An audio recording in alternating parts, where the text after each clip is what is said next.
management tool. It'll show you how to take something, for example, that you don't want to do and get yourself to love doing it, really love doing it.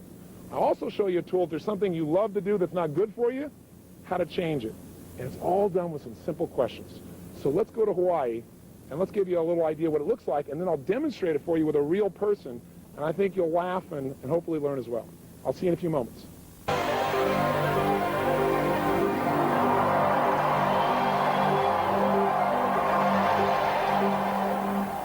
I want to give you one other little tool, and it's a tool that is so simple again.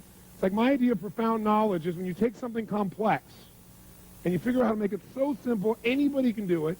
You can even use it immediately, it's easy, and it produces a result. Now, I'll tell you what the tool is. It's about how to change the quality of any experience you have in a matter of seconds. Any experience. Lovemaking, a business situation, a meal, exercise, anything. And the tool I'm going to talk to you about is called the quality quantifier. And what it really is about is how to increase the quality of any experience you have. I developed this tool because people have used like the personal power product, for example, around the world and made major changes in their weight. For example, how many of you use that product to lose some weight? Let me see your hands. Now, do people overeat every moment they're alive? Yes or no? They only eat when they're in overeating what? State. When you get in that state, you lose all your consciousness about what to eat, about how to eat, about how much to eat. It's gone because you're in a state of such urgency. And when people are trying to make their life better, they have to be able to do it by being conscious. But what happens when the urgency rises, your consciousness disappears, and all of a sudden you lose all of your faculties. So I started thinking, have I ever been in a state where I felt like I had to eat, but then something broke the pattern, and I forgot about it for a while? How many of that experience? You thought you were starved, something broke your pattern, and you lost the urge. It's not that you can't manage your behavior, it's you're not managing your urges. Because if the moment of the urges you took something to take control of it, you could have changed it all. So in order to do that, I was at a friend's house, and I was thinking, okay, how do I help people manage those urges? There's so many tools. I want to create something so simple anybody can do it. I thought, there's certain levels of urges. They have different levels. Some urges you feel driven. Some urges you feel like no matter what, you're going to have it right now. Like how many of you have ever broken some of your own health rules because you got in such an urge state? Okay? But other times, like you could have that food you think you're normally addicted to. It's sitting there in front of you and you don't even care. Have you had that experience too? And not because you were full, just because you weren't into it. So I said, well, let's quantify that. There's a quality of experience, there's a quality of our state where we follow through, where we follow through a little, where we don't follow through at all, and where literally no one can make us follow through it, make us eat it. And everyone has this capability. It's all a matter of manipulating our focus, our perception, the meaning we attach to things. So I was at this friend's house, and they had some banana bread sitting on their coffee table. And I looked at the banana bread, and I asked this lady there, who I know, I said, what's your level of desire for that banana bread right now on a scale from 0 to 10? She looked at it and went, maybe a 4. I said, well, what would it take to make it a 7? She said, what do you mean? I said, to make it where, right now 4, whatever that is, you've now quantified where you are. What would it take to have the desire move up to 7? Not 10, but 7, where you really started to really want it. She said, well, I thought about it being hot. I said, what about 8? She said, if I thought it was hot, and it just come out of like the oven, and I thought about its smells, and I could actually feel the chewiness in my mouth. And you could see her start to go into state. Her eyes got like this, start doing the banana. She's looking at the banana bread like this. Like she's going to swoop in for it now, right? I said, what would it take it to 10? She goes, if you put chocolate on it. I said, okay, whoa, hold back now. I said, what would it take for you to get it to 2? She said, to realize it's just cold and been sitting there for a while. And you could see her just drop down to it. So it's like a scale, right? I said, okay, what would it take for you to get to -2? And she said, I couldn't do that. I mean, I like it. I said, I know you can't, but if you could do it. Whenever people say they can't do something, say, I know you can't, but if you could, they'll give you the answer. But you're persistent. She goes, I guess if I looked at the grease on the napkin it's sitting on, and I thought about that going in and, then I wouldn't want it at all. You could just see her whole state change. I said, what would it take to make it -5? She said, if I saw all that grease like crumpled together, like coming out my pores, like acne or something. Ugh. I said, what would it take for it to be minus 10? She goes, oh, my God, if I thought it was going to make me sick. She goes, if I thought it would make me sick, I'd throw up. Or, oh, my God, I'd never do it. I said, what would I do? And she started getting this really state. I said, you want it? She goes, no, I don't want it. I said, well, come back here for a second. Imagine it being hot and moist and chewy. And she went, oh, yeah. I imagine chocolate on it. I said, no, come back over here. It's really cold. See, it's cold. See that? And literally, I could just move her up and down the scale of urgency. So I'm watching this and I'm saying, wow, this is amazing. Being able to shift back and forth. And by the way, people usually, to get to minus 10, also have fear of loss. It's that they be sick, or they lose their freedom, or it would do something to them that's horrible, some form of pain. Pain, the loss of pain, the fear of loss, that pain seems to push people through the low roof for urgency. Like when you say, oh my God, I haven't eaten in 12 hours. That'll move you up there real fast. I'm starved. At the same time, you think something's going to make you sick, you'll avoid it at all costs. It becomes that other level. So I started saying we all have the resources inside to change where we are on the scale from one place to the other. But then I started using this thing, thinking, wow, I could do this beyond food. Most people in life have experiences where they go out and do something and see how it turns out. How silly. How stupid. So I was here in Hawaii for a program a couple years ago, and a good buddy of mine, we run together. We went out on a run, and it was a really hot day, and we were on the Big Island that year. And the place we ran was like where all the volcanoes have just desolate, pretty made it desolate. There's no trees, there's nothing. And it was really, really hot, and there was no wind. So we went on this run, and we were just pushing it pretty good. We came back at the end of the run, and I said, let me ask you a question. I said, how would you rate that run we just did on a scale from minus 10, worst thing of our whole lives, to plus 10, the best run ever? He said, I'd say it's like a 6 or a 7. And I said, that's exactly where I rated my head, too. I said, let me ask you a question. If you and I were going to go back and run again, is there anything we could have done that would have made it, if we decided it was going to be a level 8 run, could we have done that? If we decided in advance it'd be a level 8 run, could we have done it? He said, yeah. I said, what conditions would we have to create in our head, on our bodies? What would you have to do to make that a level 8 run for you? He said, if we would have run like in unison as we're running, because sometimes you went ahead and I went ahead, and we went back kind of back and forth, and sometimes we're going back here and there, and sometimes we're teasing each other. But if we were running in unison, he said, that'd be an 8 for me. I said, wow, that's pretty cool. I've never thought of that. Yeah. I said, what would have made it a 9 for you? He said, a 9. He said, if we've been running in unison, and we were running like doing a cadence or something, like saying something, was doing it in unison.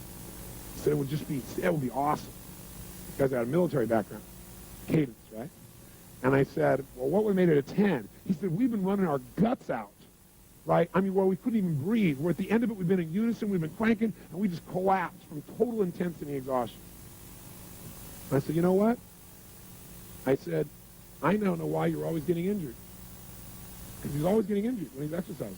Because the only way for you to have a level 10 experience is to push yourself beyond what is helpful and be totally anaerobic. And he went, wow. I said, you're totally right. So I want to have a great experience. My complex equivalent in my head of a great experience is so exhausted I'm nothing less. I said, so I've discovered in my life there are lots of ways to have a level 10 experience. There isn't just one way. So how can we have a level 10 experience but not be burnt to the ground? He said, wow. I thought for a while. I said, well, if while we were running, we would have noticed, the water in the distance and noticed the different shapes of the lava. If we would have, as we're running, looked back at each other and smiled a few times while we're running in unison. If we would have brought like a piece of music for the last part of the run that we could have turned on, and we could have cranked to and it felt really good to, but not been exhausted. We came up with all these things. We made a level 10 run. So what I do now in life is when I'm having an experience, I ask myself, what's the quality of experience I'm committed to having? I don't wait and hope it shows up. Does that make sense? Because if you wait and see, you get what shows up. You decide in advance, what's the outcome? And the way you do that is you give a numerical number to it to start with. You say, where am I right now about doing this run? You might wake up and go, I'm at level 4 about doing this run. What do I want this run to be? And you may not want it to be a 10, but you probably want it to be in the 8, 9, 10, 7, 8, 9, 10 range. You say, okay, I want it to be at least a level 8.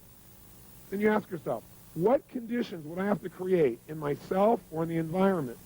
What would I need to do to meet more of my 6 human needs, in essence? Does that make sense? So what would I have to do? What would I have to notice? What would I have to appreciate? What would I have to do with myself?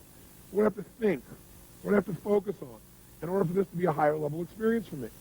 And what happens is you then set yourself up for victory. And I came back after this run. I was so juiced Because like I said, now I can have a great run whenever I want. I can just decide to, figure out the conditions, make it happen. We all have this illusion that life makes us feel a certain way rather than we create the conditions within ourselves that generate our life. So false. So what you want to do is see where are you, step 1, 0 to 10. Step 2, how do you want to feel? Describe some of those feelings. Step 3, give it a numerical number. It's going to be a level 8 experience or 9 or whatever. Step 4, what are the conditions that I can control? Not, I'll be happy if you do everything I want. And then go do that. And I'll give you an example of this also. At the same time I was there, I shared this with a group about my run with my buddy. And this one man raised his hand. He said, but running for me is a -10 experience. I said, why? He said, because I'll die of a heart attack. I said, have you died in a heart attack in the past? Is that how you know? He said, no, but I was running one time. My heart started beating out of me. I said, well, how long ago was that? He said, it was 10 years ago. I said, well, are you in better shape, worse shape? What does your doctor say? He said, oh, my doctor says I'm in really, really great shape, but I can never run again because I know what that means. I said, well, great. Tell me what it means. And so he told me what it was at -10. I said, what if it was only -3? I didn't go to +10. That's too big a jump. Do you follow me? One of the big things is you go, I'm going to have a level 10 experience, and you don't even know how to do a 4 yet. So you got to go from, like, wherever you are at 1 or 2 and go to 4, and then go to 6, and then go to 8, and move your way up. I didn't take him to 10. I said, now, as long as you know you're healthy and you're running in a way that does not tax your heart, you're being totally aerobic, you're going to walk if necessary, you're wearing a heart monitor the whole time. I said, could you do that? He said, yes. He was looking forward to it. He came back the next day. I said, what was your level of run? He said, I got to tell you, it didn't work. Everybody looked, and he said, I had a level 16 run. So I want to show you how to do this in kind of a fun way. Let's take pizza. I think that'll be an easy example. It's a fun example. Who here is absolutely, totally, completely addicted to pizza? You could swallow 2 or 3 of them right now. Nothing can stop you from pizza. That's how much you want it. A total addiction to pizza. If you have that addiction, stand up so I can see it. All right, hold it. All right, how about this gentleman right here? Come on down, sir. Give him a hand. Come on down. This is Bill. Give him a hand. It's Bill.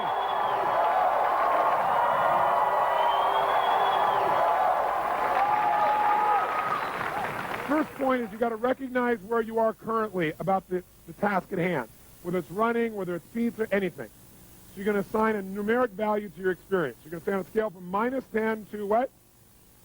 +10, where are you? So we'll say to you, on a scale, Bill, from -10 to +10, where are you around eating pizza? +10. Is it just +10 or is it above +10? +12. +12. Is that about accurate? Yeah. +12. Okay?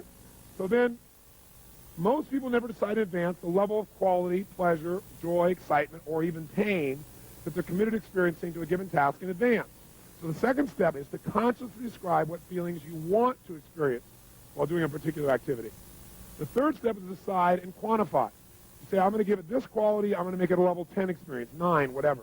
The fourth step to the right here is you're going to ask yourself the question, what conditions must I create inside myself or the environment in order to experience this at a level of quality, at level whatever?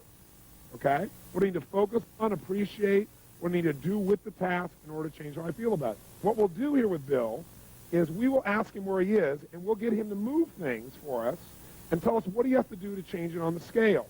So, Bill, if you imagine this is our scale from -10 to +12. We'll have to add 2 more here for Bill. Okay, so +12. What I'm going to do is I'm going to put his pizza in front of him, and he'll describe for us a little bit what are some of the qualities that he needs.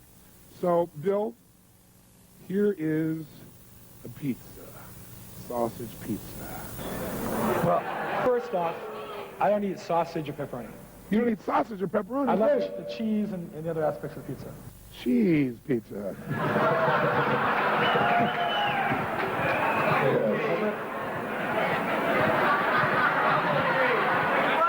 What's your level of desire for this pizza? Right now it's only a 10. It's only a 10. It's only a 10.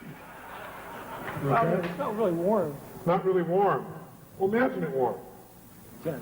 10. Imagine it getting warmer. Imagine some mushrooms on it. Okay, imagine some mushrooms on Maybe it. a 12. A 12. So imagine it with mushrooms on it, warm. Mm-hmm. Some dried tomatoes. Some dried tomatoes. Dried tomatoes, mushrooms, cheese, melted cheese. Dripping with cheese? Dripping with cheese. Dripping with cheese? Extra cheese. What kind of cheese? Extra cheese. Extra cheese.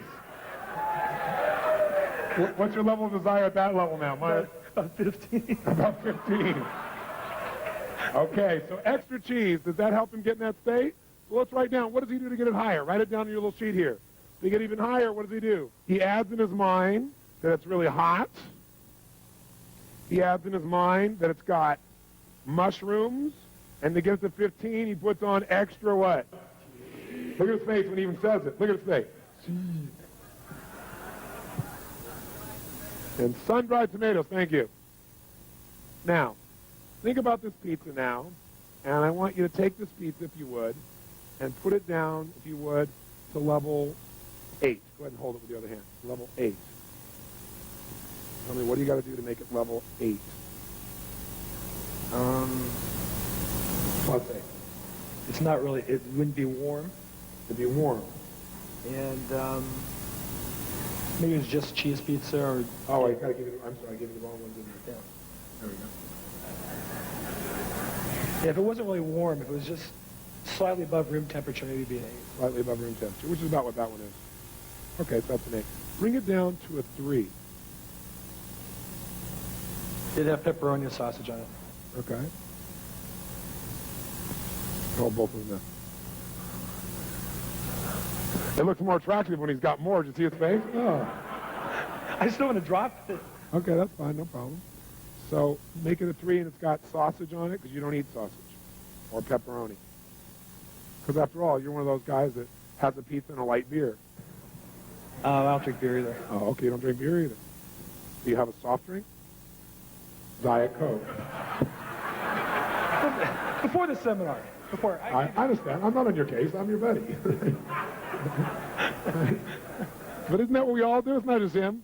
Yeah, give me a big extra cheese pizza and a light Coke. Okay, it's a sausage. Make it a 0. What you should be noticing is not just what he says. Do you see the change in his head? Do you see the change in his breathing? His facial expressions? Is he in the same state? Yes or no? Is he even close?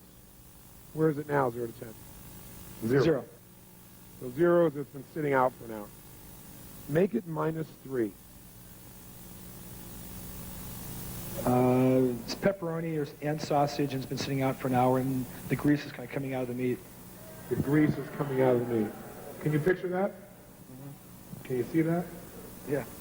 Yeah. And what if it was a cheese pizza, but it's still -3? And it had also mushrooms on it, and it also had extra cheese, but it's still -3. And it even had tomatoes, sun-dried tomatoes, but it's -3. How do you do that? It's been sitting out for a while, How long? a couple hours. How do you know when you look at it? It's kind of glazed over. I guess the sugars come out from the cheese on top. It's kind of glazed over, maybe hard. Getting hard, the sugar is glazed over on top. Anything else that makes it a -3? Well, that'd be it. Okay, make it a -7.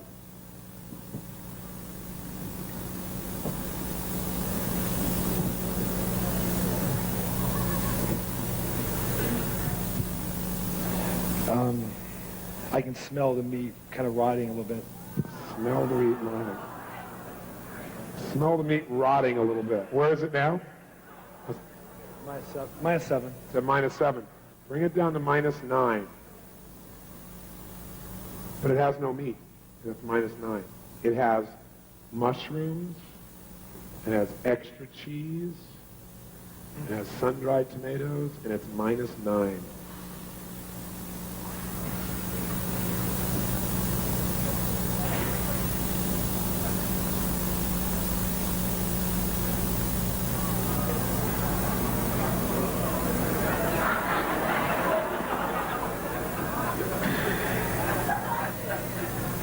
I'm kind of fighting the urge because I'd be smelling the rancid smell of cheese in my stomach. Okay, go ahead and do that. Well, I don't want to throw up here. But I mean, I would get that urge. You'll get the urge, but I won't let you throw up.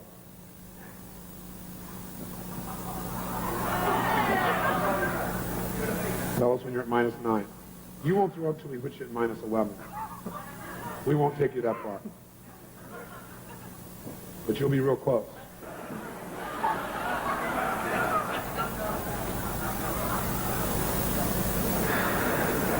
Tell us where you are now. Minus 8. -8. Take it to -9. What are you focusing on? Take it to -9.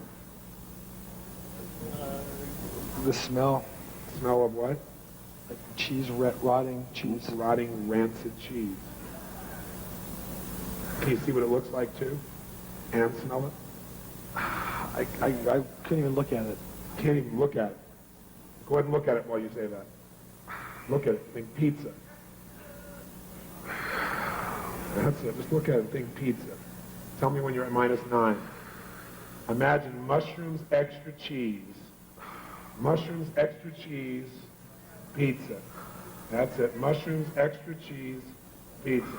That's it. Mushrooms, extra cheese, pizza. Where are you right now? Scale from 0 to 10. Mushrooms, extra cheese, pizza. Smelling the rancid smell. Look at the pizza when you think about it also. See it and smell it. That's it. Hang on, hang on, hang on. That's it, that's it. Mushroom, extra cheese. Smell it. Smell the rancid smell. That's it. Smell the rancid smell. That's it. Smell it. Smell it. There it is. Smell the cheese. You can smell it. That's it. Smell the extra cheese. That's it. Smell it. Extra cheese. I'd like some extra rancid cheese. Where are you? 0 to 10, right? -10 right now. -9, -9, -10. Don't go to -11. Don't go to -11. Okay.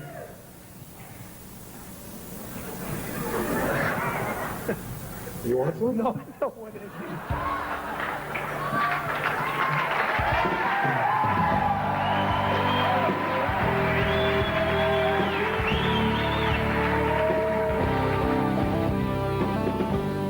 So does that look like a fun and hopefully valuable tool? I know it's deceivingly simple, so you might say, well, I don't know if that's really going to change the way I really feel, or maybe it'll change the way I feel for the moment, but it's not going to last. In fact, Lisa Gibbons, who was the person who interviewed me in the infomercial that you saw before you got these tapes, she was at that program, and afterwards she came up to me and she said, how did you know he was going to change so fast? I said, because everybody does. We all have the same nervous system, and when we use it effectively, it's like a computer. When you know the right code, you can change it rapidly. It's this hypnosis we have that change has to take forever. It has to be painful that keeps us from changing. And I said, it'll last. You watch. She said, well, we'll see. So we just followed up about a year later with this gentleman, Bill. And what's interesting is, not only has he not touched any pizza for an entire year, I mean, not even close, but he said he's never touched any more cheese. And here's the best part. Is it because he can't? No, he could go back and change it tomorrow if he wants to. I'm not about taking away people's choices. But he doesn't have an urge to. He doesn't have any desire, is what he said. I just don't want it. Wouldn't it be nice to eliminate one of your addictions through this simple process? Now, it's true if you are, like, say, loving chocolate, and you keep saying, I love chocolate, I just love it, I love it, I love it, I love it, I love it, and you give yourself this incantation, remember that? Or with all this emotional intensity, you talk about how much you love it all the time, and then you go to do this to change, highly unlikely it's going to last because you're going to be giving your brain a different message. So you have to make sure that you control your internal dialogue by creating a new incantation that supports you, and you have to make this adjustment. So I want you now to do this so you see that it really works. You can do it with food, you can do it with something that you're doing right now that's not so good, and figure out, okay, if right now my level of desire for this food is at a 9, and I don't want to eat this food or this alcohol or this whatever, how would I lower it? And don't try and go from 9 to 0. It might be too big a jump. Say, well, what would it take for me to only like it enough that I considered on a 0 to 10 scale to be a 7 or a 6? And really think about it. And by the way, the state you're in when you're asking these questions makes a big difference. If you're sitting passively going, well, what would it take for me to feel like a 7? Your brain won't have the answer. You got to ask a question where you're telling your brain, I expect the answer. You got to have certainty when you ask a question that you're going to get the answer. If you don't have certainty, it won't work. So put yourself in a peak state and then say, okay, now what would it take for me to have this be like a 3? A 0, and write it down, and you'll find a little chart that's enclosed with this videotape that can help you track it. What about a -2? What about a -6? And what you'll find is exactly how to increase your desire, or decrease your desire, I should say, or increase it if you want to. And by the way, what is this really about? Quality of life. We talked about setting goals for quality of life. Here's what I want you to do. I want you not just set a goal for the quality of your life. I want you to decide and make it happen. And the way you do that is if I'm going to go on a run here on the beach, I don't want to just go for the run and see what shows up and whether I enjoy it or not. I want to decide in advance what the quality of that run is going to be for me.